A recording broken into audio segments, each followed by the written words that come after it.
Hello, welcome to Disclosure at Work. My name is Stephanie Lau. I'm a training associate at VCU Center on Transition Innovations. This webcast is funded by the Center on Transition Innovations and Rehabilitation Research and Training Center on Employment Practices for Individuals with Disabilities. The objectives for today's webcast is to define disclosure, understand the benefits of disclosure in the workplace, and identify ways employers can encourage disclosure in the workplace. So first, let's start with what is disclosure. Disclosure is a process in which an individual decides what information they would like to share about their disability for the specific purpose of receiving a reasonable accommodation. By law, it is a personal decision that a person must make for themselves.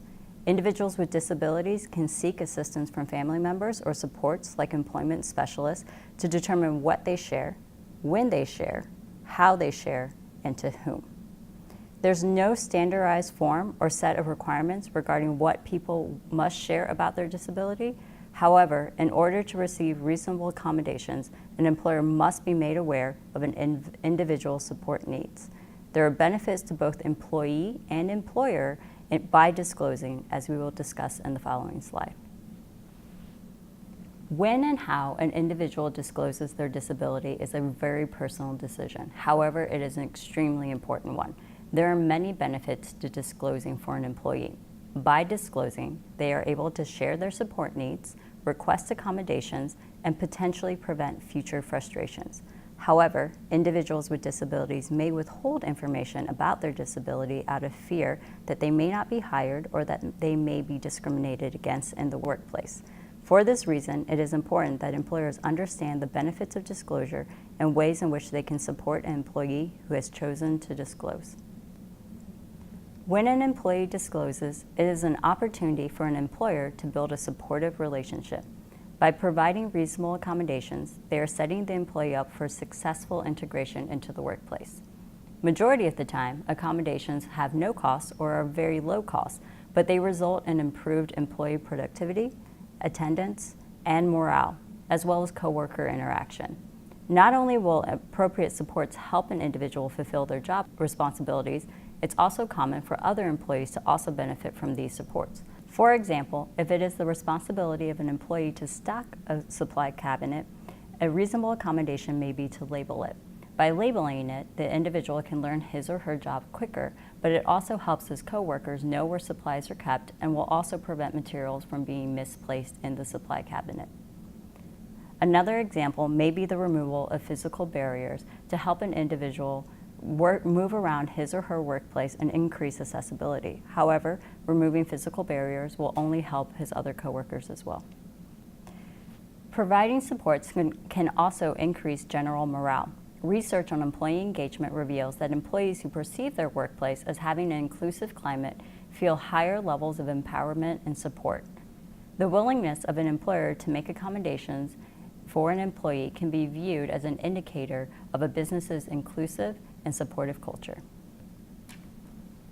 There are things to consider about how an employer can encourage disclosure. Workplace climate proves to be the main factor in whether or not an employee will disclose. Early on, a company can demonstrate their commitment by recruiting job seekers with disabilities and including disability in their diversity statement. Employees who elect to disclose after they have been hired often cite waiting to evaluate a supervisor's level of support as the reason why. Being upfront about your inclusiveness through recruitment and diversity statements can increase an employee's confidence to disclose during the hiring process. The presence of disability employment networks and disability awareness and sensitivity training can also signify to an employer that there is a supportive and inclusive culture.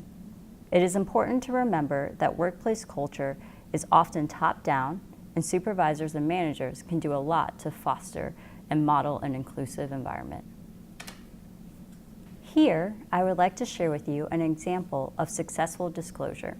Robert is a student at VCU's ACET in College program, an inclusive 2-year certificate program for students with intellectual or developmental disabilities. While enrolled at VCU, ACET in College students take VCU courses with educational support and are employed in student positions on campus with job coaching support during the first 3 semesters. Carl, at VCU's Outdoor Adventure program, approached ACID in college to hire Robert as a student worker at the Outdoor Rental Center after meeting him through their mountain bike clinics. In this case, disclosure occurred before Robert was hired at the Outdoor Rental Center, and VCU ACID and college staff provided assistance on how Robert could be supported in his position. Following is a clip of Carl describing the process of hiring and learning how to best support Robert at work. For Robert, the disclosure process probably began long before we actually hired him.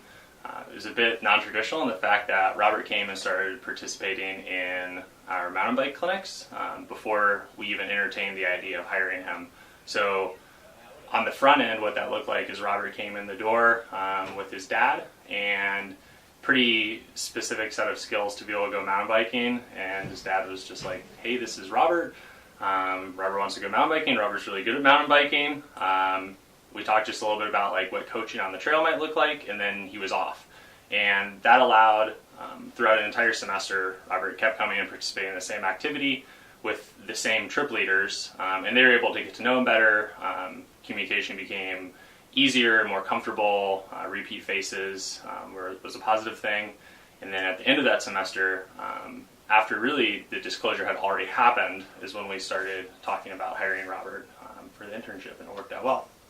There's a lot of moving parts at the Outdoor Adventure program, so the most helpful piece of information in hiring and training Robert was definitely how to work with different organizational systems and how to keep track of all of those moving parts.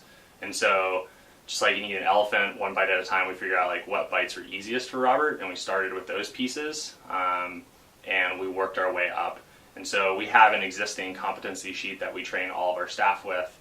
We presented that to Eliza and Stephanie, and they were able to go through that with us and say, okay, these are things that are going to be very easy for Robert. These are things that are going to be more difficult for Robert. These are things that maybe we want to just erase from the sheet. And we're able to just modify our existing training to meet Robert's needs. Informing the rest of the staff about Robert's support needs was very organic.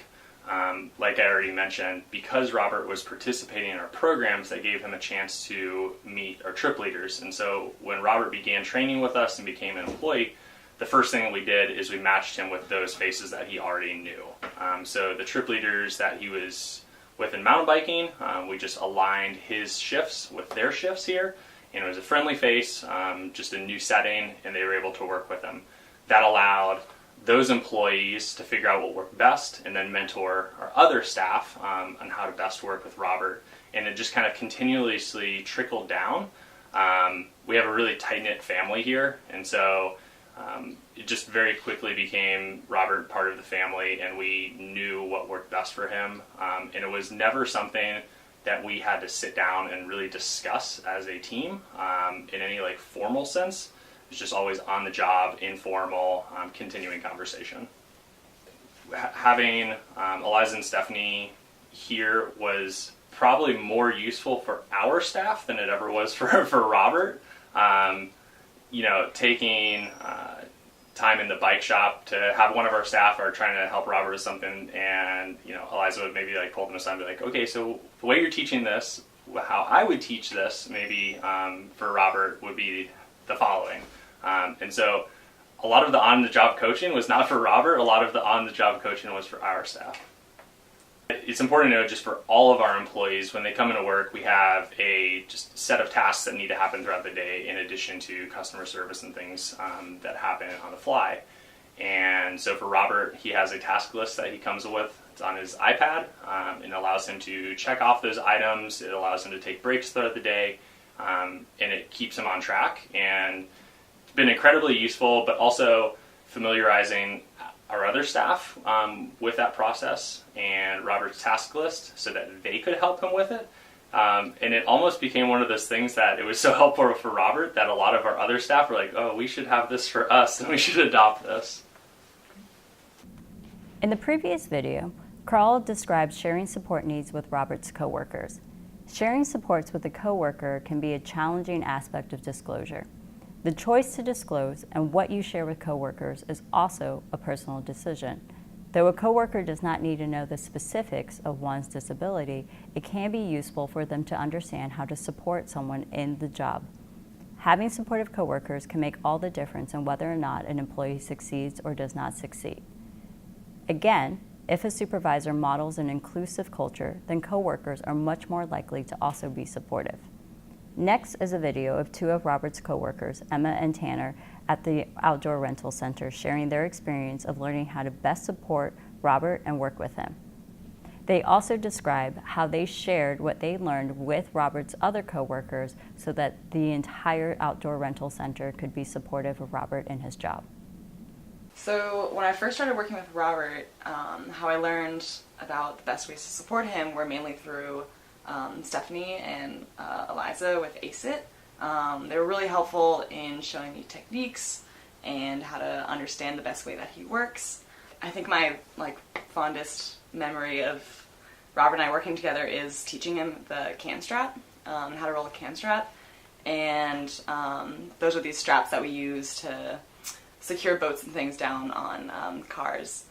And he was not very good at doing things with two hands, and so that was a learning process for him, and it was really great to sort of see him progress and just figure out the best way to teach him that. And in the end, I learned a better way to teach everyone how to roll a can strap and to teach myself how to roll a can strap, and I know that Eliza and Stephanie also learned how to roll a can strap in the process, and I think that's how all of this has been really cool, is sort of the more time that I spend with Robert, the more I can kind of learn about what works and what doesn't work, and I think that truly is the best way to learn how to support him here in the workplace, is just by spending a lot of time with him. We have this iPad system, so it's a checklist, and every day when he comes in, he's really gotten good at he doesn't have to be told what to do. He kind of just grabs his iPad and there's a checklist, and he can kind of just go through the things that he needs to do for the day. And if he has any other questions, in the iPad it says, ask the manager if they need any help. So he's really good at asking me if I need any help. And then in terms of communicating with him, he does really well open-ended questions. So in the checklist, we like to ask him, have a conversation with a coworker, and he'll come up to me and ask me about my weekend, even if it's a Friday. But yeah, so, and then I try and ask him how his weekend is, and he's really good about that. When I first started working with Robert, he seemed distracted at first, and I found that being pretty constant in communicating with him was the best way for him to pick things up and learn. But also when Stephanie and Liza showed up, you guys kind of showed me some ways that he learns and listens better. And when you gave those kind of tips, everything that I told him kind of got through much faster. He told me sometimes things go through, and instead of just saying it, have him repeat it back to you. That was very helpful, as well as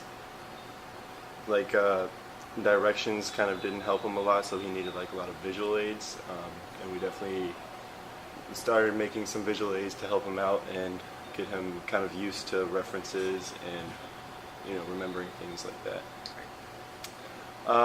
I would definitely, for anybody new on shift that would be working with Robert, would take him aside and kind of give him the pointers that I've learned and that you all have told me. And we would also kind of send out mass emails to kind of our whole team, just of what to expect with Robert and what our kind of goals were. And the email and person to person, just communication with everybody helped everybody bring Robert in a very smooth and effective way. In conclusion, disclosure is a personal choice that must be made by the employee with a disability. Disclosure can improve employment outcomes and can also increase satisfaction for both the employee and the employer. An employer can also encourage disclosure by demonstrating a supportive and inclusive workplace. For more information and resources, please visit us on our websites at the Center on Transition Innovations and Rehabilitation Research and Training Center on Employer Practices for Individuals with Disabilities. Thank you very much for tuning in.